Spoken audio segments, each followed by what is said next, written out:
Barnabas. The same person, the same name. Joseph and Levi from Cyprus, whom the apostle called Barnabas, which means son of encouragement. Sabihin niyo nga po ito, son of encouragement. Son of encouragement. Anak! At sa wikang Tagalog na ginamit, isang uri ng tao na marunong magpalakas sa taong mga mahihina. The other view, using this Tagalog version, siya ay tinawag na taong matulungin. Yung, kapag may nanghihina, the world is, the church is in need of help. Today, the people are in need of help. The nation, our country, is in need of help. Ang buong mundo, ang daigdig, ang tao, maging ang mga anak ng Diyos ay nangangailangan ng tulong. Isang tulong lang na maaaring asahan nino man. Maging sa nabanggit na daigdig, bansa, tao, nilikha, mga anak ng Diyos, isa lamang ang pwedeng asahan ng tao at ng nilikha, kundi ang tulong na manggagaling sa Diyos. Palapakan natin ang Panginoon. Yun ang ginawa ni Bernabe, na siya ay tinaguri ang pinangalanan. Kaya Bernabe ang tawag sa kanya, ibig sabihin, taong matulungin. Joseph, in the spirit of humility and humbleness, called the Greek or the Hebrew word, the word humble or humility or meek. Meek, humility, humble, sa Hebrew word ang ginamit po ay sepal.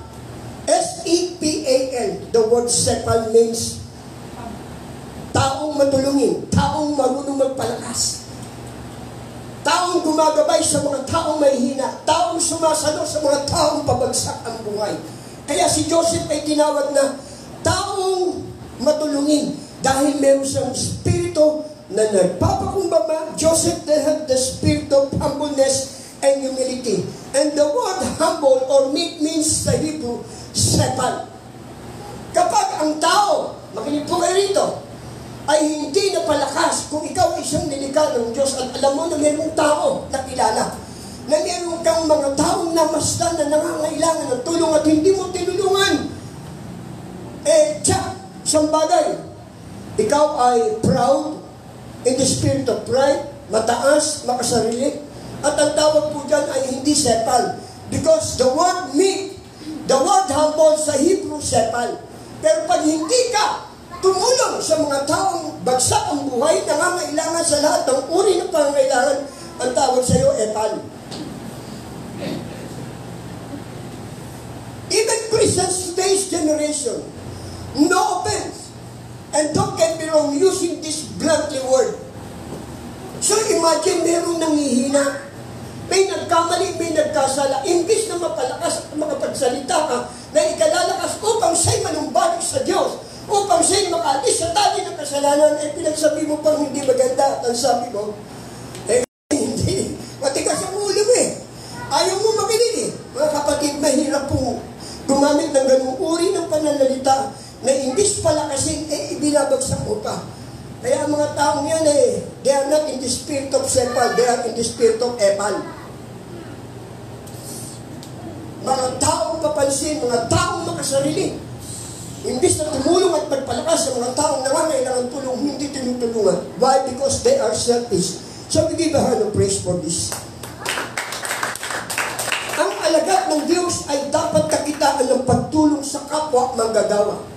So, bearing one's another burden, magdalahan ng kabigatan, tulungan ng kapwa manggagawa, help the laborers in Christ.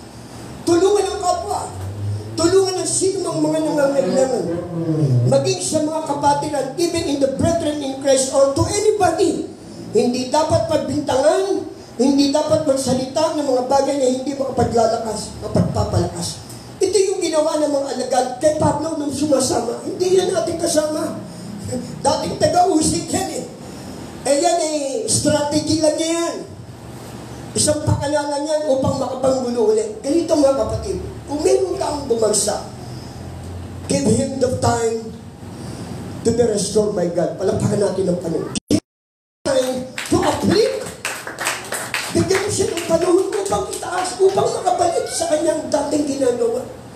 We are here to judge one another. The Bible stated in the book of Matthew chapter 7, judge not that you may not be judged. Kaya instead of judging those who fail, those who lose in the battle of life, encourage, and you will be called the son of encouragement and the son of consolation. At what Barnabas does to Saul. Now, in Acts chapter 14, verse 8 to 10, po yung pinagsama. Acts chapter 13, start muna tayo ng verses 1 to 4. Acts chapter 13, verses 1 to 4. Now in the church of Antioch, there were prophets, teachers, Barnabas, Simeon called Niger, Lucius of Cyrene, Manaen who had been brought up with Herod, the Tetrarch, and Saul. 2. While they were worshiping the Lord and fasting, the Holy Spirit said, set apart for me Barnabas and Saul for the work to which I had called them. Yung banal na Espiritu ang tumawag. Sabi niya, pagsamahin mo si Bernabe at Pablo. Ang banal na Espiritu ang tumawag sa buhay ng dalawang ito upang sila ay magsama at mayroong ipagagawa ang Diyos. I call this divine selection. Divine appointed time to Saul and Barnabas to be a part of the ministry that God called them to do. Oh, what a wonderful. Doon sa chapter 14, verse 8 to 10, mamamasdan kayo at mamamangha kayo sa mga taong nakakita nung si Pablo ay ginamit ng Diyos mightily under the leadership and the outpouring of the Holy Spirit in Acts chapter 14, verses 8 to 10. In Lystra, there sat a man who was lame. He had been that way from birth and had never walked. Since birth, who had never walked. Ang dating po nito ay inborn, na makikita po ninyo na hindi siya nakalalakad. At maraming taong nakakakita nito. At ito ay nakita ni Pablo. At nung tignan ni Pablo at yung lumpong iyon mula sa pagkakabata, mula pa sa sinapupunan, ay mayroong uri ng isang pananampalataya na mga sila. As the following stated, the following scripture ninyo, he listened to Paul as he was speaking. Paul, look! Tinignan ni Pablo yung lumpo directly at him so that he had faith to be healed. Meron siyang pananampalataya at kailangan siyang gumaling. The following verses, tinan nyo may nangyari. And called up, hindi po nag-pray si Pablo dito. Apostle Paul did not pray for this lame man to be healed. But straight he called up, stand up under the authority, under the baptism of the outpouring of the Holy Spirit. He called the lame man, stand up on your feet. And at that man, the man jumped and began to walk. Dito, meron pong nag-uusyosong mga tao na mga sila. Basahin po natin ito. Yung verse 11, iba na ang tawag po dito kay Pablo at saka kay Bernabe. Tignan niyo po nakagagala. When the crowd saw what Paul had done, nang makita ng maraming taong nakamasid kung anong ginawa ni Pablo dito sa lumpo, they shouted in their own language, Lycaonian language, the gods have come down to us in a human form. Ang Diyos ay bumaba mula sa langit na nagkatawang tao. Ganito po ang tingin ng mga tao ron. Kasi yung himala, nakita nila sa pamamagitan ni Pablo. Ano po ang sabi rito? Sino yung gods that come down in a human earth, in a human form? Follow 12. Tingin niyo po ito. Barnabas called Zeus. And Paul called Hermes because he was the chief speaker. Sa ibang translation po, si Barnabas ay tinawag na Jupiter. Pag sinabing gods in the human form, come down to their Greek mythology po yan. As I look up there, I asked one of our young people, tingnan mo nga yung background ni Zeus. Si Zeus pala ay lightning, thunder. Siya ang Diyos ng ng mga pag may kumikidlat at pag may kumukulog, doon kumikilos ang paniniwala ng tao sa panahon iyon na sila ay katulad ni Jupiter at ni Mercurio. Now, ano sabi rito? Sa ibang English, tingnan niyo po in verse 12. Verse 12. Verse 12 na ba ito? Barnabas they called Zeus and Paul they called Hermes because he was the chief speaker. Si ibang lipat, si Barnabas ay tinawag na Jupiter and Paul called Mercury. Dalawa. Dito, Zeus, which is the god of thunder. Alam niyo, pag may kumukulog, sabi ng mga tao, yan, andyan si Zeus, siya ang Diyos ng mga kidlat pag may kumukulog. If there's a thunderstorm, if there is a lightning spark in heaven, yung kidlat, mga kumukulog, ang Diyos na tinatawag ng mga tao nasa paligid nila, Pablo at ni Bernabe, si Zeus. Ang tawag naman sa dalawa, si Jupiter na bumaba mula doon sa nagkatawang lupa, nagkatawang panlupa, bumaba na tulad ng Diyos sa pagiging katawang tao. Ang tawag sa kanila, mga Greek mythology. At tinawag si Barnabas na Jupiter, si Pablo ay Mercury. Because he's the chief speaker. People of God, today, in the life of each Christians that cry out for encouragement and freedom from different bondages. Yung daigdig po natin ngayon. Paging ang buhay ng mananampalataya ay sumisigaw at umiiyak.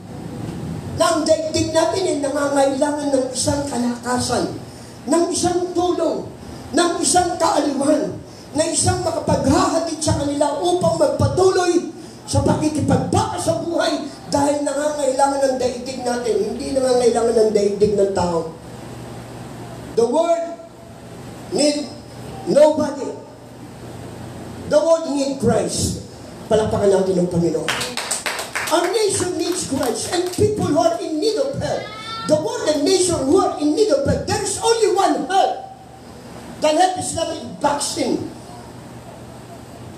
That help is no other than Jesus, the center of our life. Hallelujah. The world needs Savior. People are crying. They need encouragement. They need to give them a letter of hope, a word of hope. In the world, sa daigdig natin, ang pinag-uusapan ngayon kasi, naku, ang dami nang mamatay. Naku, lumalaki ang bilang. Naku, wala na. Yung ginagawa natin dati ngayon, hindi na nangyayari. Ang hirap na nang bumalik ngayon, yung pagkita ng pera, hindi mo alam kung kailan ka magsisimula. Dati, labas-masok tayo sa mall, labas-masok tayo sa palengke. Ngayon po, full dinumero na tayo ngayon. These are the things that you and I need to understand, people of God.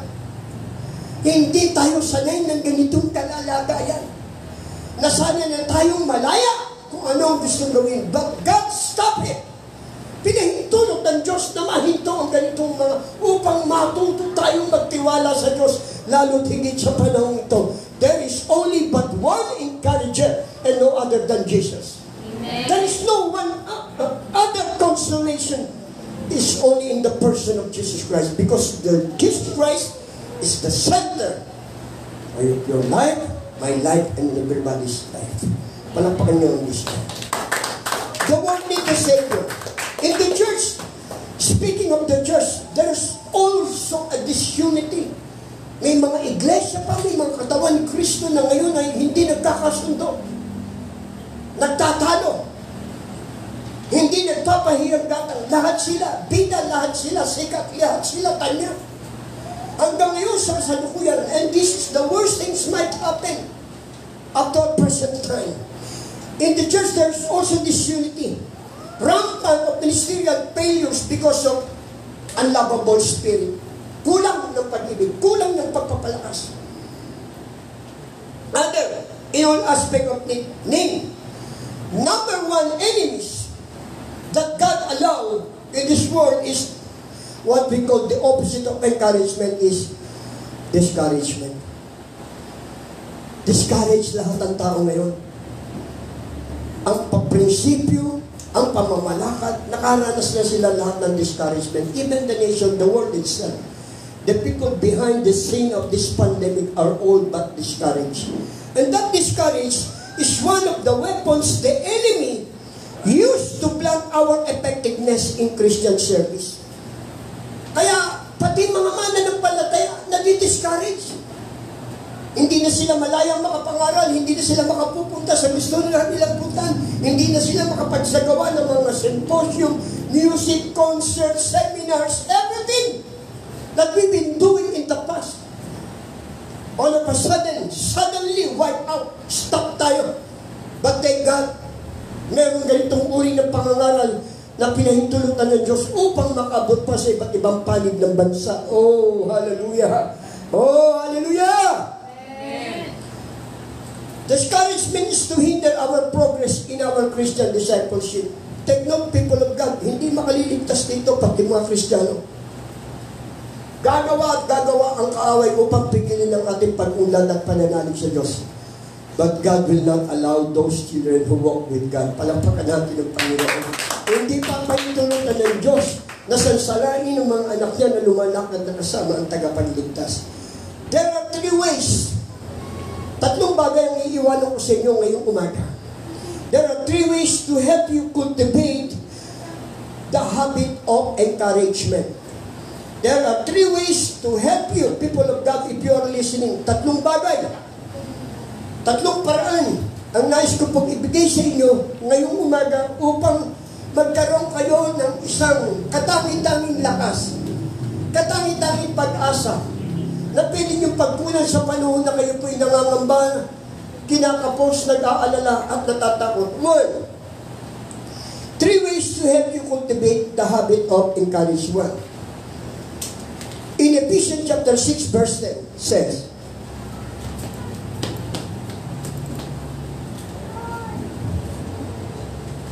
tingnan niyo po, yung unang sa 3 paraan upang kayo ay mapalakas. In Ephesians chapter 6 verse 10, finally, be strong in the Lord and His mighty power. Sa kahuli-hulihan, magpakalakas kayo sa Diyos. That means to say, one of the 3, out of the 3 ways to help you in the habit of encouragement, be sure you have a source of strength great enough. Number 1, be sure you have a source of strength great enough. Ibig sabihin sa Tagalog nito, tiyakin mo. Kung gusto mo laging lumakas, umasa ka sa kalakasan na manggagaling sa Diyos. Tiyakin mo sa sarili mo na ang pagkukunan mo ng lakas at tibay ng pananampalataya upang ikaw ay makapagtagumpay sa karanasan ng tao sa daigdig, sa iglesia, sa pamilya. Kailangan ang lakas ay nanggagaling sa Diyos at may sapat na kapangyarihan. 1. Be sure you have a source of strength great enough. In Joshua chapter 1 verse 10,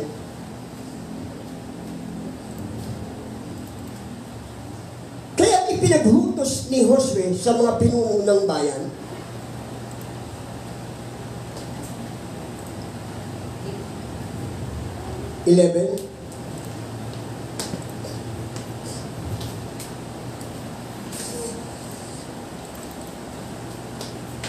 libutin ninyo ang buong kampo at paghandain ng pagkain ng mga tao. Sa 3 araw, tatawid tayo sa ilog Jordan upang sakupin ang lupain ibinibigay sa atin ni Yahweh na ating Diyos. He's asking the whole Israelites to cross the Jordan River. Mga kapatid, kaya nahihirapan po tayo talagang tumawid sa mga pagsubok sa buhay. Like this passage, because under the leadership of Joshua, who really want to enter the promise or to cross the Jordan, he asked the people, maghanda kayo. So hindi mo pwedeng paghandain ang iyong nasasabi. Yung leader hindi handa. Maliwanag po ba? Maliwanag po ba? Be sure you have a source of strength great enough. How can you encourage someone else when you need encouragement yourself? How? Kaya, imposibleng palakasin mo yung kapitbahay mo samantalang ikay wala namang kalakasan ng gagaling sa Diyos. Amen po ba ron? How can a single person encourage someone else when he himself, where she himself, herself encourage, discourage? Paano mo mapapalakas ang isang tao na malaki ang problema at pagsubok sa buhay kung ikaw mismo ay napakahina at walang ugnayan na kalakasan na magmumula sa Diyos? It is impossible.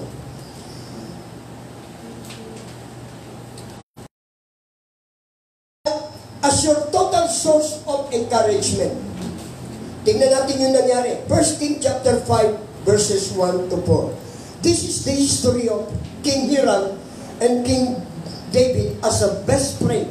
Nung malaman ni Haring Hiram, I'll tell you the background of this in 1 Kings chapter 5 verses 1 to 18. The background of this story ay hindi pinahintulutan ng Diyos na magtayo si Haring David ng templo para sa Panginoon. God did not allow King David to build the temple for God, but instead the son in the person of Solomon. Nang malaman ni Haring Hiram, when King Hiram knows that Solomon will take place to reign all the Israelites under the leadership of Solomon, nagsalita si Solomon, sabi niya, Haring Hiram, hindi pinintulutan ni Yahweh magtayo ang aking ama ng templo, kaya ako'y narito. At ako'y nakikipag-usap sa iyo, ako ay humihingi ng tulong sa iyo. At bilang kaibigan mo, aking amang hari, ganito ang aking gagawin. Sumagot si Haring Hiram, napakaganda ng iyong puso. Huwag kang mag-alala sapagkat ang iyong ama ay aking kaibigan. Lahat ng kailangan mo, ibibigay ko sa iyo. At ang lahat naman ng kailangan ko ay ibibigay ko din sa iyo. Look at this spirit of encouragement as they encourage one another.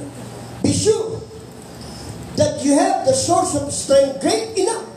It is impossible you can encourage someone else when you yourself are discouraged. No. The man who walks with Christ knows reality today and eternity forever. Yung mga tao na lumalakad talaga at umaasa sa lakas ng Diyos ang makapagpapatuloy sa mga pagsubok sa buhay hanggang sa kasalukuyan. Yung lumalakad lamang nakasama ang Diyos ang makapagpapatuloy na haharap sa ganitong uri na sitwasyon na nangyayari sa buhay ng tao, sa pamilya, sa iglesia at maging sa daigdig. Yun lamang lumalakad nakasama ang tagapagligtas, ang mananatiling matibay at may kaaliwan at may tulong na nanggagaling sa Diyos. Yun lamang. Only those who walk with the Savior, they are only the chosen people who can stand under this discouragement events in our country, in the world itself. Yun lamang po. Gusto kong sabihin sa inyo isang magandang balita. Yun lamang mga taong lumalakad, nakasama ang tagapagligtas, ang mananatiling nakatayo sa gitna ng karanasan ng kawalan ng pag-asa.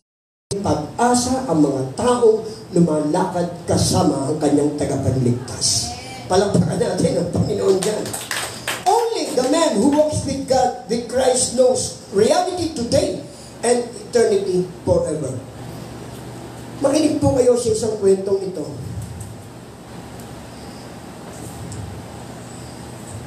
To be others, look at this. Listen good and listen well. To be an encouragement to others, upang ikaw ay maging tagapagpalakas at na maging makatulong sa iba. You must believe in yourself and have faith in the outcome of what you are laboring to achieve. Ulitin ko. To be an encourager to others, you must believe in yourself and have faith that in the outcome of what you are laboring to achieve.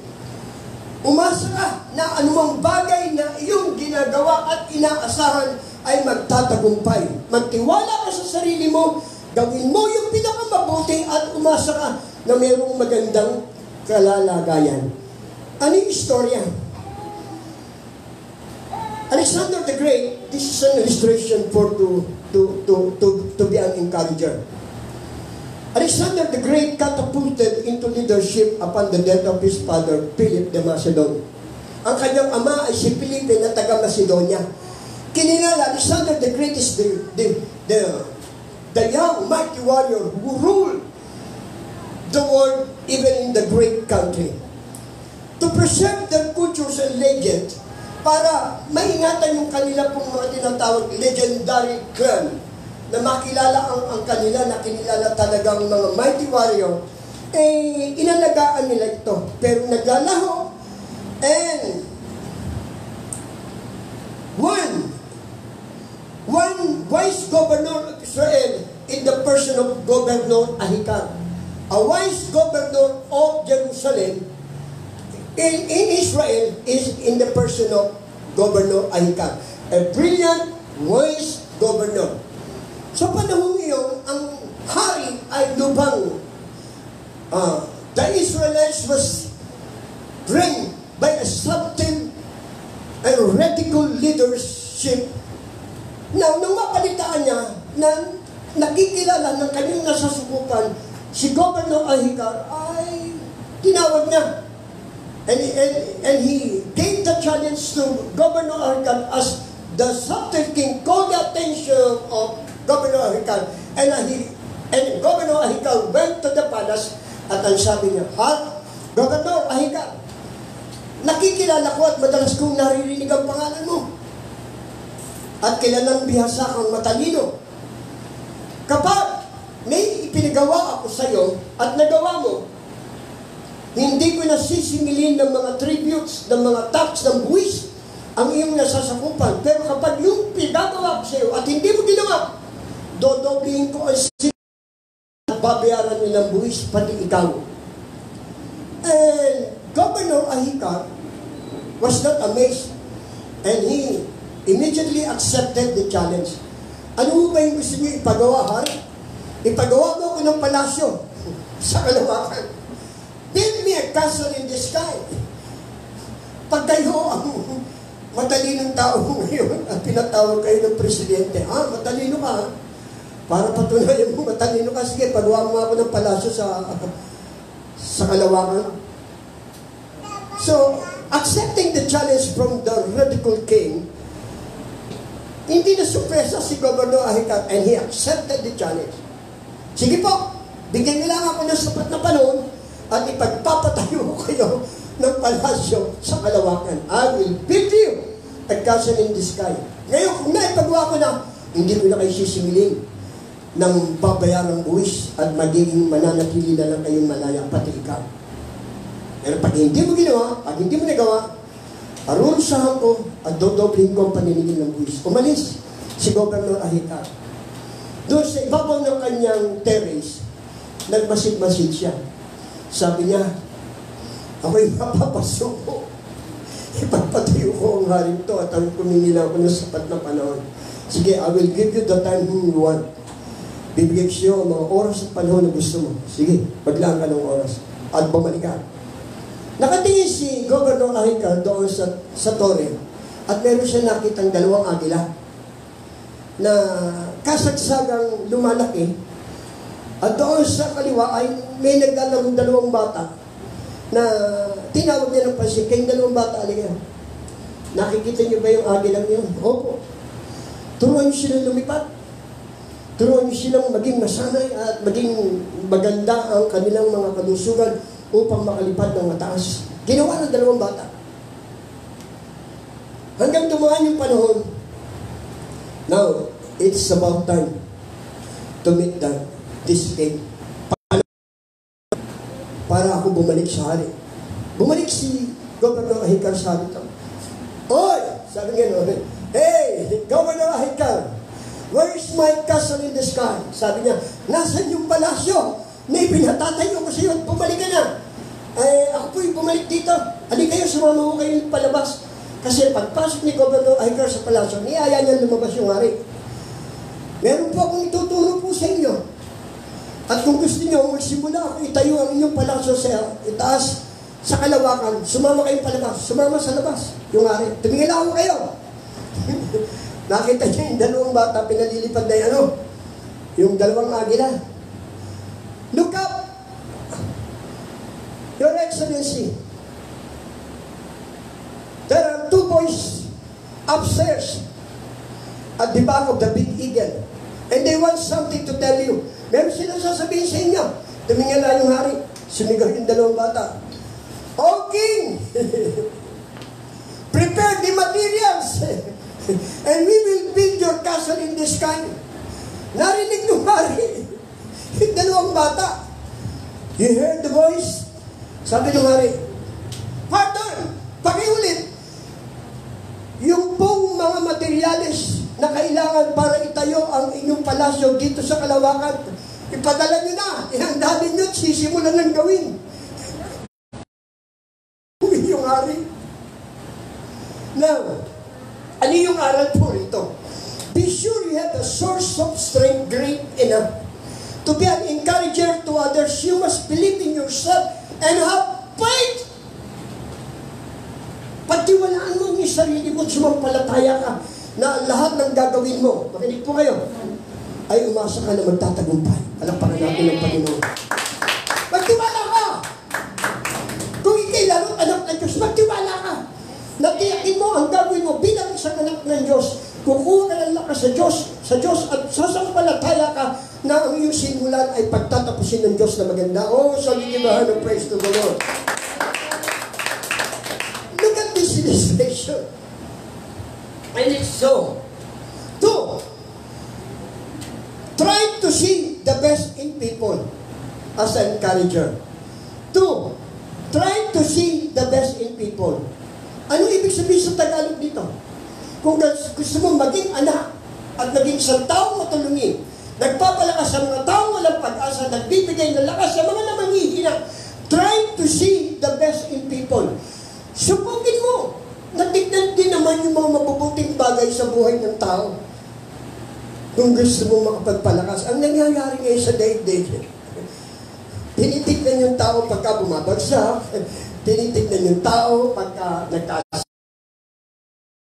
kapag nasira ang buhay, at tapos wala pa sinasabing kalakasan, kundi sinasabi pa ang lahat ng bagay na ginawa. O, kung nakinig ka lang sa akin, o, di sana hindi ka ganyan. Ang tigas-tigas ng ulo mo. Kapatid, try to see the best in people. Ulitin ko, I have been given by a divine wisdom of the Lord approaching a man who failed in all aspects of life. Nabigyan ako ng karunungan ng Diyos. Ito ever since as I ministered preaching the Word of God. Na kapag meron ako nakikitang bagay na mali, natuturuan ako ng Diyos sa mga panahong mas kailangan na hindi ko nakikitang mali. Inilalagay sa isip ko ng Panginoon na sasabihin sa Kanya ay, kausapin mo siya, ang tawag ko rito sandwich approach. Alam niyo, wala sandwich na matigas. Pumunta kayo, more than ng sandwich sa lahat ng mga puching, lahat ng sandwich malambot. Pag sinabing sandwich approach, halika Brad, sister, halika. Alam mo, nung ako'y nakakilala sa Diyos, ikaw ang ginamit ng Panginoon. At nakita ko sa iyo ang mga kaibang pag-uugali na nagbigay sa akin ng kalakasan. At ikaw ang ginamit ng Diyos kung bakit ako narito at kung bakit naging ganito ang aking buhay. Di siyempre, yung kinakausap mo, uy, ako ba talaga? Are you listening? Are you following? Uy, salamat naman. Kaya lang, interrupt mo agad. Sabi mo sa kanya, kaya lang, pero ako napapansin sa ngayon na hindi ka nakatulad ng dati. Iba na ang pag-uugali mo. Ibig sabihin, hindi mo kagad hinatulan. Ang ipinakita mo sa kanya, yung mga bagay na ginawa niyang mabuti sa panahon na siya'y nasa magandang kalalagayan ng paglakad sa buhay. Are you listening? Try to see the best in people. Thank God for the largeness of heart that sees beyond skepticism.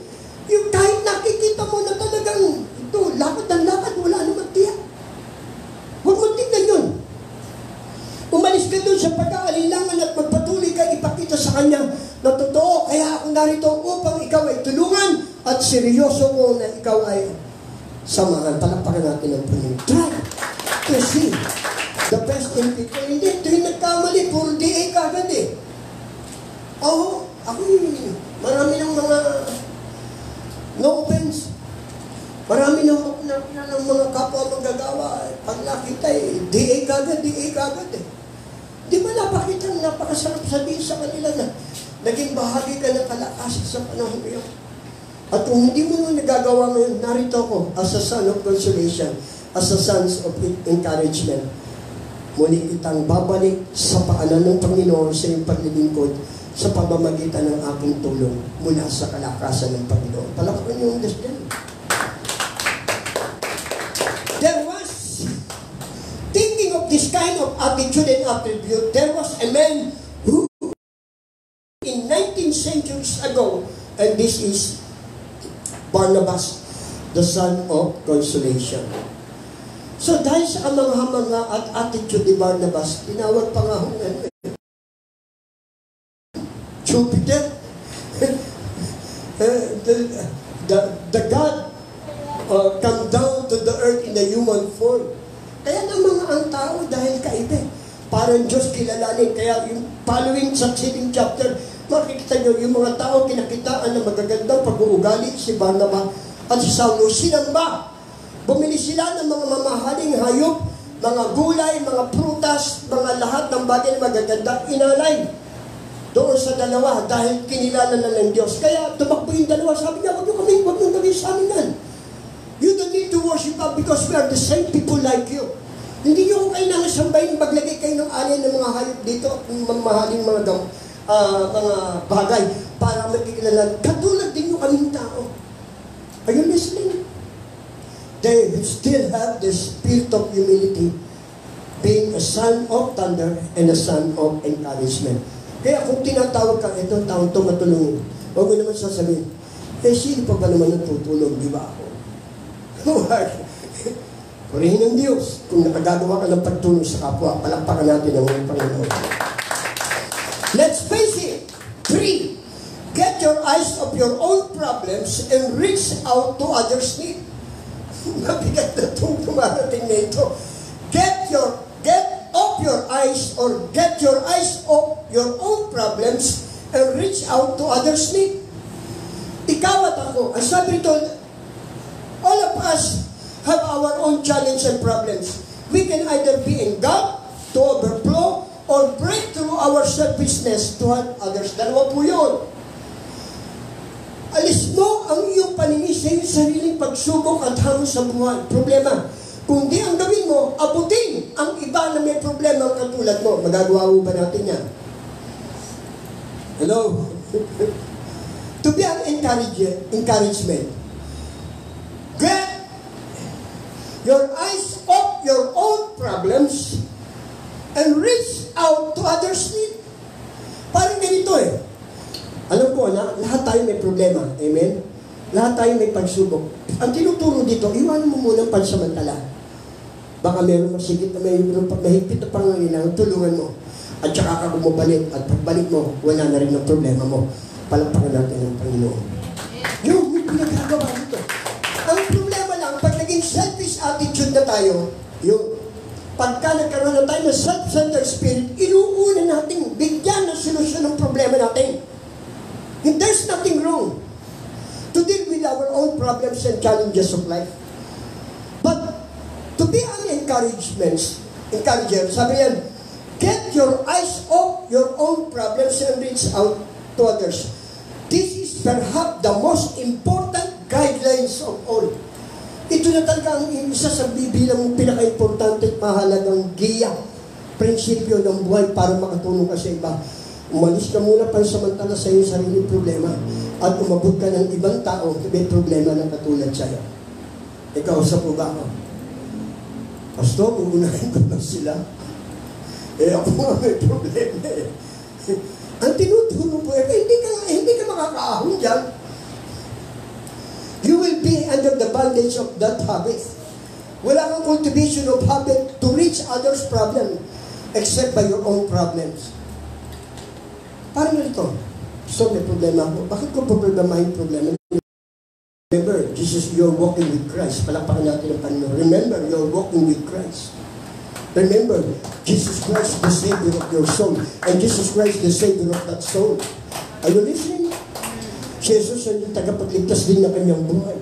At kung ikaw'y lumalakad na kasama sa ang tagapagligtas, samahan mo siya at pagbalik mo, hindi ka pipiguin ng Diyos sa iyong sariling problema. Palakpakan mo, Panginoon lang. Come on!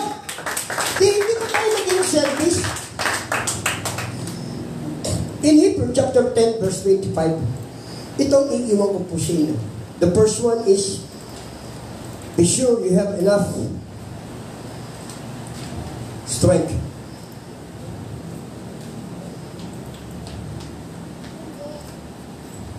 Hebrew chapter 10 verse 25 and 26.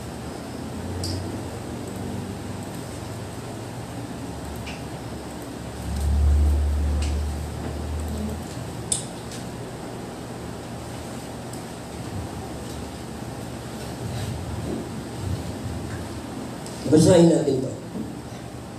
Not giving up meeting together, as some are in the habit of doing, but encouraging one another. Repeat after me the word. Encouraging one another. Encouraging one another. And all the more as you see the day is approaching. Ang sabi po rito, we are to encourage one another daily as we see the day of Christ approaching. Araw-araw. Gawin natin ito, magpalakasan tayo. Hindi lamang may pandemic. Kahit may pandemic, kahit ano pang dumating dito sa buhay, sa daigdig nito, kailangan natin magpalakasan sapagkat iisang ating espiritu at iisang ating tagapagligtas. As you see the days approaching, you may not be encouragement now, but you can be maybe the other day to come.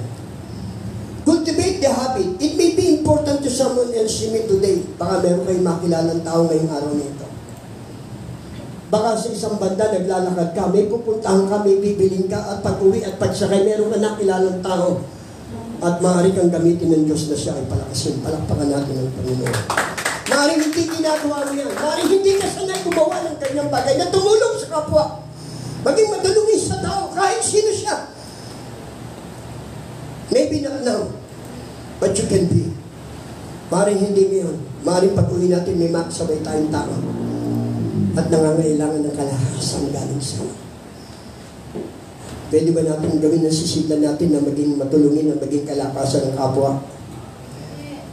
Maging kalakasan ng daigdig? Maging bahagi at kalakasan ng ating bansa? Palakpakan natin ang Panginoon. Hallelujah. When Christ enters your life, He gives assurance that those who receive Him will abide forever in a place called heaven. Hallelujah. Kahit ang mangyari sa daigdig na ito, patungo tayo sa paghahari ng Diyos. Patungo tayo sa kalangitan. Hallelujah. He will walk with those He indwells day by day. Nangangailangan ng tao ng kalakasan araw-araw. Nangangailangan tayo ng tulong at nangangailangan tayo ng kaliwang araw-araw. Nangangailangan ng kalakasan ng pamilya natin. Nangangailangan ng ating katawan lupa ng kalusugan. Nangangailangan ng ating bansa na mapalis sa ganitong kalalagayan. And you as a chosen vessel and instrument of God, you can be a part of this encouragement. The man who walked with Jesus Christ is a man who has discovered reality and purpose in life. Shall we all rise?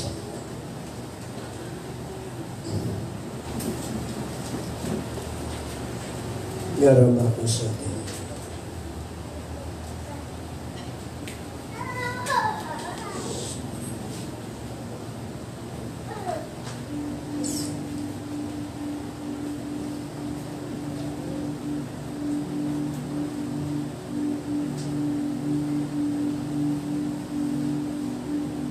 Be sure you have a source of strength great enough to help others.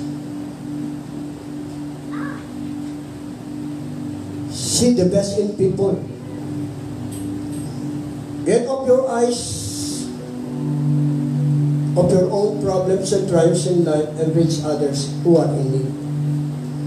Mga magulang at kapatid, tiyakin mo na may lakas na galing sa Diyos patungo sa iyong sisidlan upang magpaglakas ng iba, upang maging makatulong ka ng kapwa. Tiyakin mo na tinitignan mo ang mabubuting bagay sa buhay ng tao, hindi ang kamalian. Tinitignan mo ang mga mabubuting bagay na siya nakasama mo, tinitignan mo at inaalala mo mga bagay na ginawa niyang mabuti na naging mabuti.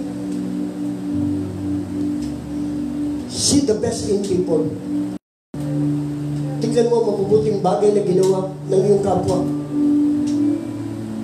Hindi ang mga bagay na kamali ang hindi makapagpapalakas sa kanilang mga buhay.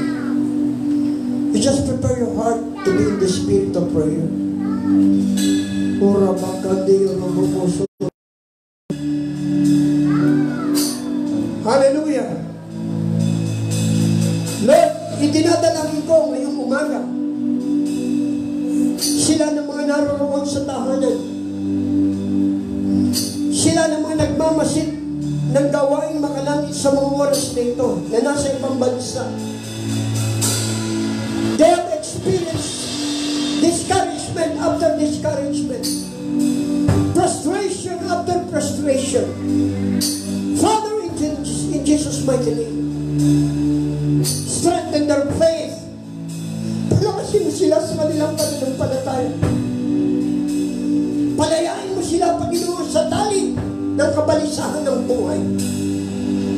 Kinakalag ko ang mga alalahanin sa buhay na nakapagpapahina ng kanilang pagtitiwala sa iyong mga pangako. Sa pangalan ni Jesus,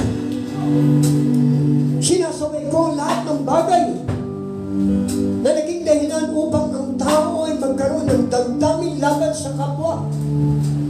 Palitan mo ng mga salitang magbibigay sa kanila ng lakas at panibagong sigla ng buhay upang harapin ang mga nararanasan sa buhay. Panginoon, lahat ng mga broken relationship,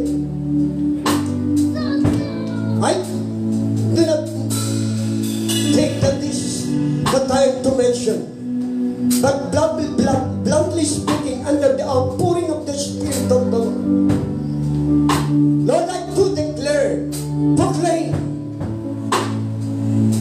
lahat ng mga nasawing, nasaktan, nalupaypay ng hina, nabalisa, palitan mo ng kagalakan. Idulot mo yung presensya na sumaganan yung pag-ibig sa kanilang mga buhay. Magkaroon ng pagpapatawad, Panginoon. Magkaroon ng pagpapalakasan sa isa't isa, lalo't higit na ang panahon ay malapit na. Lord, send your ministering angel.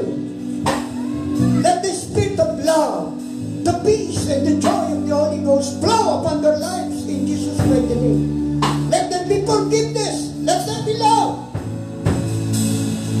Instead of hatred, Lord, move in a very special way.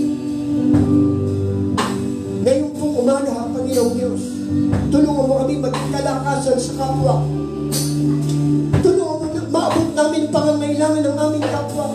Inilalapit namin sa iyong aming bansa. Balisa, Panginoon, at nawawalan ng pag-asa ang buong bayan. Nagbabalik loob kami sa iyo, Panginoon, upang maranasan, Panginoon Diyos, na magtuwid ang mga disyerto'y magkaroon ng mga sariwang pananim at tubig, na ang mga bakubakong landas ay pumanatag sa pangalan ni Jesus. Ngayong umaga, Panginoon Diyos, ibuhos mo po sa amin na ang bawat sinunin kalakasan, Panginoon, ng aming kapwa. Mapagpalakas kami, Panginoon, ang kapwa mananampalataya sa umasan ng Diyos. Gamitin mo ang aming buhay bilang sisiglan ng tagapagligtas ng banal na Espiritu na maging matulungin sa kapwa, maging kaisa sa bahagi ng pagpapangulat ng aming bayan, ng aming bansa. Sa pangalan ni Jesus, Lord God, thank you, Lord God, in the life of Barnabas and Saul. People around him, even the Jews and the Gentiles, the Greeks called them, the gods came down to earth in a human form. Nakita, Panginoong Diyos, ang kapangyarihan mo sa buhay ni Barnabas, na tinawag mong isang tao matulungin at nagpapalakas ng buhay ng tao. Gamitin mo ang buhay namin, Panginoon, na maging kalakasan ng aming kapwa. Gamitin mo ang sisiglang ito, Panginoon, na makita si Jesus, Panginoon, na tunay na pumapatnubay sa aming buhay, pumapatnubay sa aming pamilya, at nagmamahal sa lahat ng antas ng aming sambayan. Tinataas ko din sa iyo, Panginoong Diyos, ngayong umaga, ang mga hanap buhay ng iyong mga anak, Lord. Restore everything that Satan destroyed in the past. In the mighty name of Jesus, Lord God, let the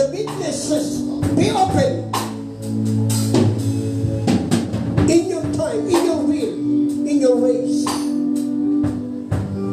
Bigyan mo kami ng mabuting kalusugan, Panginoon, mula-uno hanggang talampakan, pati ng aming pamilyang kinabibilan.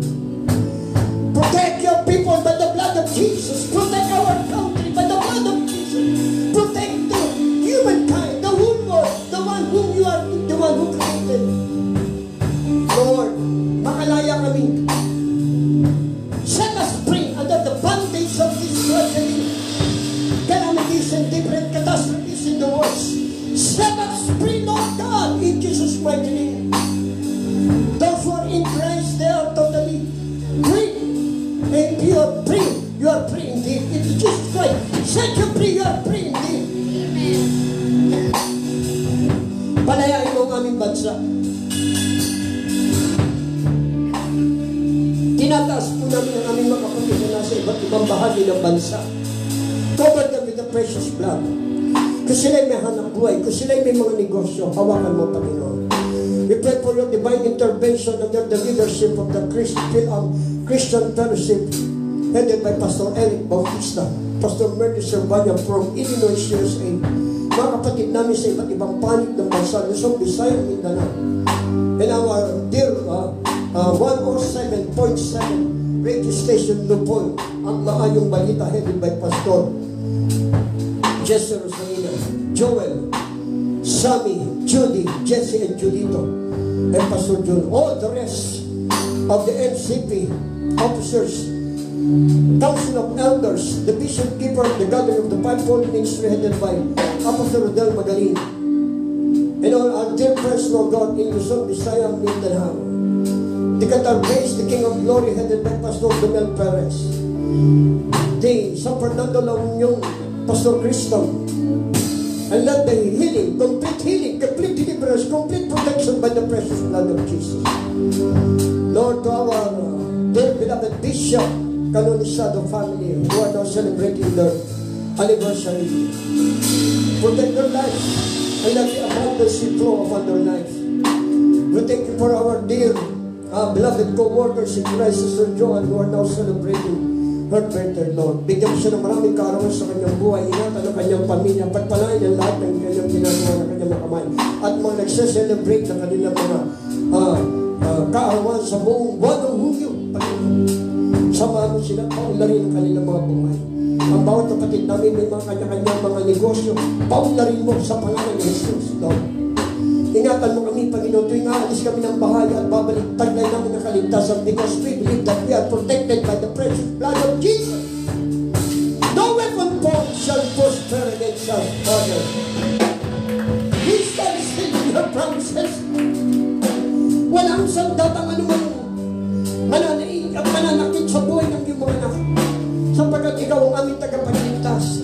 Ikaw ang aming kaloob, ikaw ang aming bantayon, ikaw ang aming kanlungan, Panginoong Diyos. Salamat po, Ama, sa iyong salita.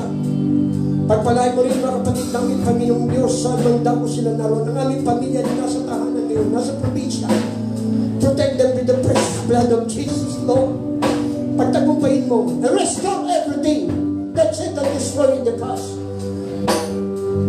Ibalik mo, Panginoong Diyos, ang normal na kalalagayan ng aming bansa.